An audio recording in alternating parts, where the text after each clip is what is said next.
यूं ही नहीं ताज ताज बन जाता है। शिल्पकारों का हुनर और चुनिंदा संगमरमर ताज को नायाब बनाते हैं। कुछ ऐसे ही चुनिंदा जगहों से बस खास ही चुनकर लाता हूँ।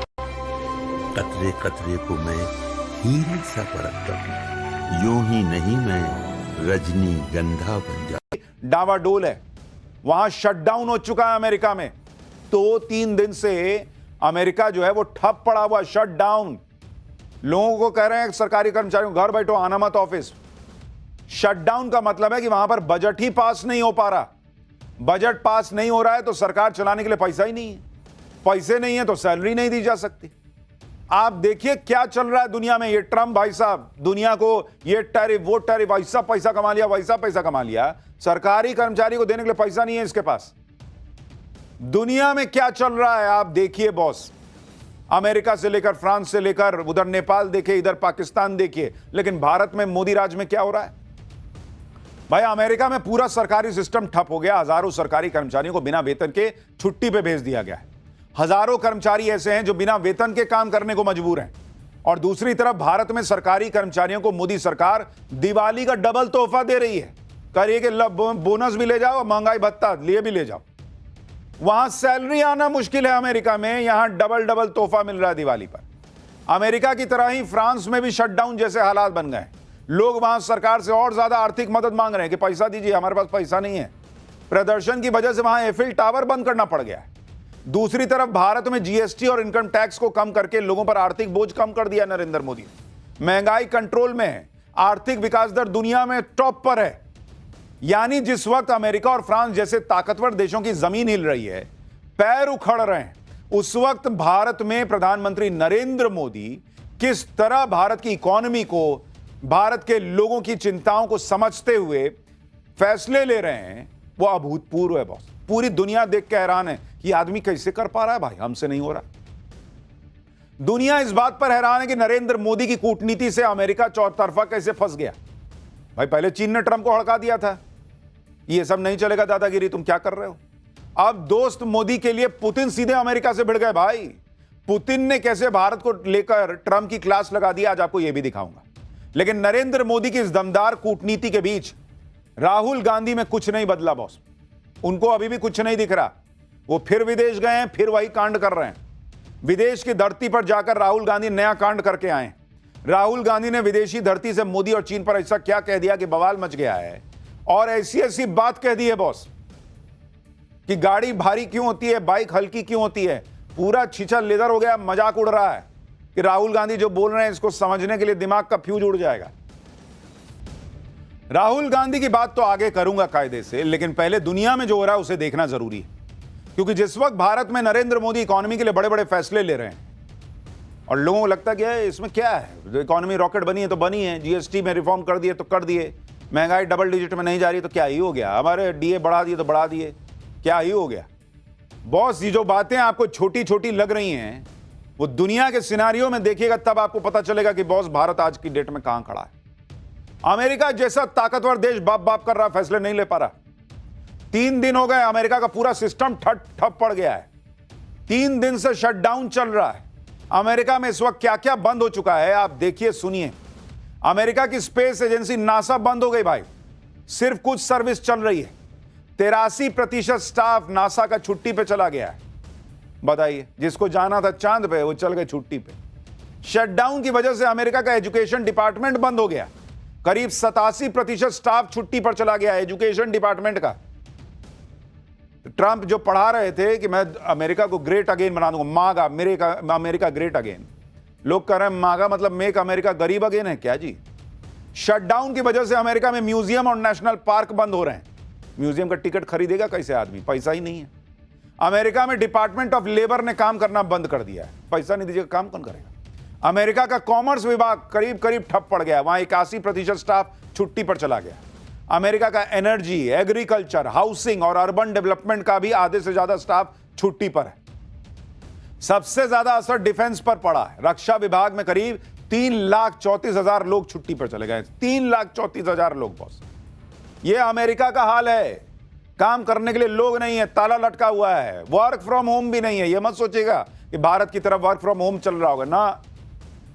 वर्क फ्रॉम होम नहीं चल रहा है, वर्क इन होम चल रहा है। लोग अपना झाड़ू पोछा करके टाइम पास कर रहे हैं। क्या करें, पैसा नहीं दे रहा है। सोचिए 3 दिन में अमेरिका का यह हाल हो गया। शटडाउन का क्या असर पड़ता है उसे आप अमेरिका में फ्लाइट सर्विस के उदाहरण से समझिए।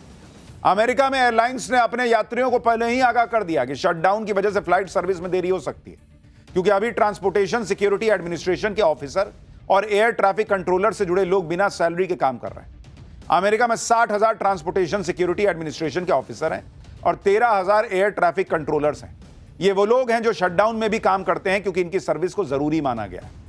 लेकिन भाई वो कह रहे हैं कि हो सकता है धीरे धीरे काम करेगा। क्या प्रेशर बनाएंगे कि जल्दी जल्दी करो, नहीं तो पैसा नहीं देंगे। वो कह रहा पैसा आ ही नहीं रहा है, कौन सी जल्दी काम करूंगा, नहीं करूंगा, जाओ क्या करिए। तो पहले ही वो कह दिए कि लेट हो सकता है भाई, आइएगा टाइम पे आप एयरपोर्ट पे। अब अमेरिका में फ्लाइट सर्विस जारी रहेगी या ठप हो जाएगी, ये उन कर्मचारियों पर निर्भर करता है जो बिना वेतन के काम कर रहे हैं। अमेरिका की ऐसी हालत क्यों हो गई, इसे भी आपको समझना चाहिए। फिर बताऊंगा भारत में क्या चल रहा है।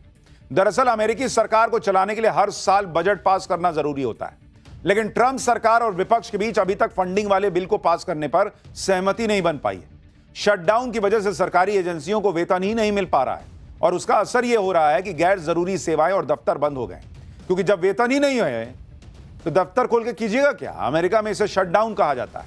अब इस शटडाउन को लेकर अमेरिका में सियासी युद्ध छिड़ गया है। ट्रंप की पार्टी इसके लिए डेमोक्रेट्स को जिम्मेदार बता रही है, दूसरी तरफ डेमोक्रेट्स इसके लिए रिपब्लिकन को दोष दे रहे हैं। डेमोक्रेट्स कह रहे हैं कि वो ट्रंप का रबर स्टैंप नहीं ना है जी, कि जो आदमी जो कर देगा उस पर हम ठप्पा लगा देंगे। आप सोचिए, दुनिया की सबसे ताकतवर माने जाने वाली अर्थव्यवस्था का यह हाल कर दिया ट्रंप ने कि वहां कर्मचारियों को वेतन देने के लाले पड़ गए। 7 लाख से ज्यादा कर्मचारियों को बिना वेतन के छुट्टी पर भेज दिया गया, जिससे 3,500 करोड़ रुपए बचेंगे। आखिरी बार साल 2018 में शटडाउन हुआ था, तब भी ट्रंप ही राष्ट्रपति थे। तब शटडाउन 35 दिन चल गया था। इस बार अगर 35 दिन शटडाउन चल गया ना बॉस, तो ट्रंप फंस जाएंगे। ये वही ट्रंप है जो टैरिफ लगाकर भारत को नुकसान पहुंचाने निकले थे, लेकिन आज खुद उनके यहां जबरदस्त नुकसान हो रहा है। जो ट्रंप भारत की इकोनॉमी को डेड बता रहे थे, आज उनके यहां अमेरिका की जीडीपी गिरने के नए नए अनुमान लग रहे हैं। टैरिफ वॉर से ट्रंप भारत को हिला ना पाए, उल्टे शटडाउन से अमेरिका जरूर हिल गया। शटडाउन से अमेरिका को कितना नुकसान होगा आप खुद सुनिए। Standard and poor's global rating के मुताबिक एक हफ्ते के शटडाउन से अमेरिका की जीडीपी 0.1 से 0.2% तक गिर सकती है। एक हफ्ते के शटडाउन में बॉस, एक हफ्ते के हिसाब से जीडीपी में यह बड़ी गिरावट है। शटडाउन से अमेरिका को करीब एक हफ्ते में 1,33,000 करोड़ रुपए का नुकसान होगा। अगर यह एक महीने खिंच गया बॉस, तो अमेरिकी मार्केट को करीब 2,66,000 करोड़ रुपए का झटका लग सकता है। शटडाउन से करीब 43,000 नौकरियां खतरे में पड़ गई। इससे पहले जब साल 2018 में शटडाउन हुआ था, उससे अमेरिका को करीब 1 लाख करोड़ रुपए का नुकसान हुआ था। अमेरिका की ही तरह फ्रांस में भी शटडाउन की नौबत आ गई। वहां सरकार के खिलाफ बड़े बड़े प्रदर्शन हो रहे हैं, कामकाज ठप पड़ गया है, ट्रेड यूनियन हड़ताल पे चली गई। ये देखिए एफिल टावर, हालत ये हो गई है कि पेरिस में एफिल टावर को बंद करना पड़ गया है। एफिल टावर पर बोर्ड लगा दिया गया है कि हड़ताल की वजह से एफिल टावर बंद है। बताइए, ये दुनिया की बड़ी बड़ी इकोनॉमीज का हाल है बॉस, पैसा नहीं है उनके पास। और यहां भारत में जीएसटी में थोड़ा सा रिफॉर्म हुआ, भाई साहब लाइन लग गई कि ये खरीद ले वो खरीद ले। लोग जाड़ा आने वाला, ठंडा आने वाला कह रहे हैं एसी खरीद लेते हैं, सस्ता मिल रहा। ऐसा पॉकेट में पैसा है। एफिल टावर पेरिस की पहचान मानी जाती है। एक अनुमान है कि सामान्य दिनों में एफिल टावर को देखने के लिए 15 से 20,000 लोग आते हैं रोज। फ्रांस के करीब 200 शहरों में भयंकर प्रदर्शन चल रहे हैं। लोग सड़कों पर उतरकर ब्लॉक एवरीथिंग यानी सब कुछ ठप करने की मुहिम चला रहे हैं। देखिए पब्लिक सड़क पर आ गई। फ्रांस की सरकार बजट में कटौती कर रही है, जिस वजह से कुछ सोशल वेलफेयर स्कीम के बजट पर कैंची चलेगी। लोग इसका विरोध कर रहे हैं। गुरुवार को करीब 85,000 लोग पेरिस की सड़क पर उतरकर मार्च करने लगे। हेल्थ केयर वर्कर थे, टीचर थे, स्टूडेंट थे, सब उतर गए सड़क पे। बॉस कि पैसा काट लोगे हमारा क्या होगा, लेकिन वहां सरकार से संभल ही नहीं रहा है। कह रही कि पैसा नहीं काटेंगे तो देश खत्म हो जाएगा। अमीरों पे ज्यादा टैक्स लगाने के ये लोग मांग कर रहे हैं कि उनसे लो ना जी, हमसे क्यों ले रहे हो। साथ साथ पढ़ाई स्वास्थ्य के क्षेत्र में सरकार से खर्च बढ़ाने के लिए भी कह रहे हैं, लेकिन पैसा होगा तब तो सरकार करेगी। सरकार कर ही नहीं पा रही है। लेकिन यही चीज अपने यहां देखिए बॉस, जो लोग सपना पाल रहे हैं कि जेनजी जैसा आंदोलन भारत में हो जाए, उनको देखना चाहिए कि भारत कहां आज चमकता सितारा बना हुआ है। फ्रांस अमेरिका जैसे देशों का बुरा हाल है, लेकिन आप भारत को देखिए, नरेंद्र मोदी धड़ाधड़ फैसले ले रहे हैं, धड़ाधड़ डील पे डील कर रहे हैं, बड़ी बड़ी डील लॉक कर रहे हैं। जिससे भारत की इकोनॉमी बम बम हो जाएगी। यूएई, यूके, ऑस्ट्रेलिया के साथ फ्री ट्रेड एग्रीमेंट करने के बाद भारत ने यूरोप के 4 देशों के साथ फ्री ट्रेड एग्रीमेंट लागू कर दिया है। इन 4 देशों में स्विट्जरलैंड है, नॉर्वे है, आइसलैंड है और लिechtenstein है। भारत ने 4 देशों के समूह यूरोपियन फ्री ट्रेड एसोसिएशन के साथ हुए एग्रीमेंट को लागू कर दिया है। इस समझौते की खास बात यह है कि इसमें पहली बार निवेश और रोजगार को शर्तों के साथ जोड़ दिया गया है। अब होगा क्या? असर यह होगा कि यूरोप के जो ये 4 देश हैं अगले 15 साल में भारत में $100 बिलियन यानी करीब 8,86,000 करोड़ रुपए निवेश करेंगे। इससे करीब 10 लाख नौकरियां भारत में जनरेट होंगी। वाणिज्य और उद्योग मंत्री पीयूष गोयल के मुताबिक Swiss state secretary for economic affairs ने भारत में $150 बिलियन अतिरिक्त निवेश का भी वादा किया है। यानी अगर सब कुछ ठीक चला तो भारत में 100 बिलियन नहीं बल्कि कुल 250 बिलियन यानी करीब 22 लाख करोड़ रुपए का निवेश आएगा। यह कर रहे हैं नरेंद्र मोदी। पीएम मोदी कल देश के युवाओं को 62,000 करोड़ की बड़ी सौगात भी देने वाले हैं। कल युवाओं के स्किल डेवलपमेंट से जुड़ी योजना की शुरुआत करेंगे। इस योजना के तहत देश भर के 1000 सरकारी आईटीआई को अपग्रेड किया जाना है। नरेंद्र मोदी जिस तरह से बोल्ड फैसले कर रहे हैं उसकी वजह से ही पूरी दुनिया उनकी कायल हुई बैठी। आप रूस और पुतिन को देखना लीजिए। अमेरिका ने इतना प्रेशर बनाया लेकिन भारत ने साफ कर दिया कि रूस से दोस्ती ना टूटेगी, रूस से तेल खरीदना बंद नहीं करेंगे। अब मोदी के लिए पुतिन अमेरिका से भिड़ गए, ट्रंप से भिड़ गए। मोदी के लिए पुतिन ने ऐसी ऐसी बातें ट्रंप को सुना दी जो आज तक कोई नहीं कह पाया। टैरिफ के मुद्दे पर अमेरिका को जवाब देते हुए पुतिन ने कह दिया भाई भारत की तरफ से कि क्या समझे हो, भारत की जगह आगे झुकने वाला नहीं है, भारत स्वाभिमानी है, भारत के लोग ऐसा अपमान बर्दाश्त नहीं करेंगे। रूस के राष्ट्रपति ने भरोसा जताया कि भारत अपने हितों को देखते हुए रूस से तेल खरीदना बंद नहीं करेगा। पुतिन ने कह दिया भाई कि पीएम मोदी को जानते नहीं हो, पीएम मोदी बहुत समझदार नेता हैं जो भारत के हित को प्रोटेक्ट करते हैं। यानी पुतिन जैसे बड़े बड़े नेता ट्रंप को समझा रहे हैं कि क्या मोदी से भिड़ रहे हो यार, नहीं जीत पाओगे। क्या नए भारत से भिड़ रहे हो, नहीं जीत पाओगे, अमेरिका को झुकना होगा भारत के सामने। यह भारत की रणनीतिक स्वतंत्रता और स्वायत्तता को दर्शाता है। दूसरी तरफ भारत में सियासी फायदे के लिए नरेंद्र सरेंडर जैसे नैरेटिव गढ़े जाते हैं। इसलिए आपको समझा रहा हूं ये कंपैरिजन। जिनको लगता है बहुत मामूली बात है, क्या है दुनिया में फास्टेस्ट इकोनॉमी बने, क्या है जीएसटी में रिफॉर्म हो रहा है, क्या है इतना 2-2 लाख 3-3 लाख का जीएसटी 3-3 लाख करोड़ का जीएसटी कलेक्शन आ जा रहा, क्या हो गया? ये हो गया बॉस, ये हो गया। अमेरिका के पास पैसे नहीं है देने के लिए। पीएम मोदी और भारत की तारीफ करते हुए रूस के राष्ट्रपति ने ट्रंप के टैरिफ की हवा निकालने वाला प्लान भी सामने रख दिया। और इस प्लान के तहत अमेरिका के टैरिफ की वजह से जो नुकसान भारत को हो रहा है, रूस उसकी भरपाई करने की कोशिश करेगा।